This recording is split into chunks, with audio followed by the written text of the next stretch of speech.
Tonight, we shed light on a disturbing trend among COVID-19 home-based care patients. Medical practitioners are now warning of the increase in self-medication, especially with antibiotics. The result of such trends largely affecting treatment of affected patients in the long run, owing to what's known as antimicrobial resistance, which occurs naturally over time, usually through genetic changes of microorganisms. To explain more about this, here's our very own Raquel Mwigai. We meet with Emmanuel Atamba and his wife Mercy Atamba at their home in Nairobi. They are among over 130 Kenyans who caught the coronavirus. They were put under home-based care isolation. All seemed well until the 10th day when Mercy's health began to deteriorate. Nilipofika usiku wa Alhamisi ndio mke wangu akaanza kudevelop challenges. Akawa na hiyo headache na dizziness. Akafika kipindi sasa akawa hata anaendesha, sasa akawa weak. Nikamwambia mume wangu, hii COVID ndio kwani inakuja aje round hii? Nikawa sasa nimedevelop hiyo heavy breathing sasa. All this time they say they were on immune boosters and an antibiotic drug that a doctor had asked them to take in case of any chest pains.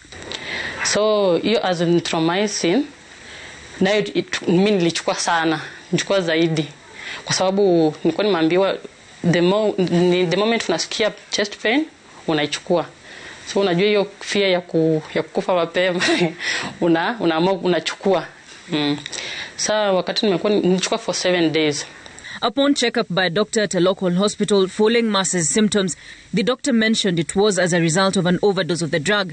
Generally, a 3-day dosage of the drug is usually administered by a qualified physician. The family had bought theirs over the counter.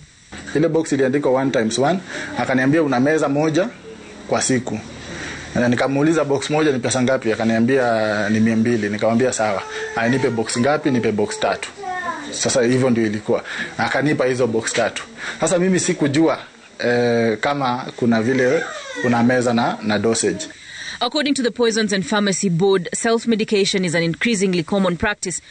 Incorrect self-diagnosis, delays in seeking medical advice when needed, use of inappropriate medicines that can lead to adverse events, masking the symptoms of a serious disease, infrequent but severe adverse reactions, dangerous drug interactions, incorrect manner of administration, risk of dependence and abuse, and antimicrobial resistance being the risks of self-medication. But within a short time, because of self-medication, we are having a situation where diseases that could be treated by simple antibiotics, the antibiotics no longer work because everyone has taken the antibiotics every single day for every single reason. And so you need higher, more expensive antibiotics, and even those may not be enough. But also, when everybody buys these antibiotics, they're no longer available for those who need them. In fact, the person selling you the antibiotics over the counter is committing a crime.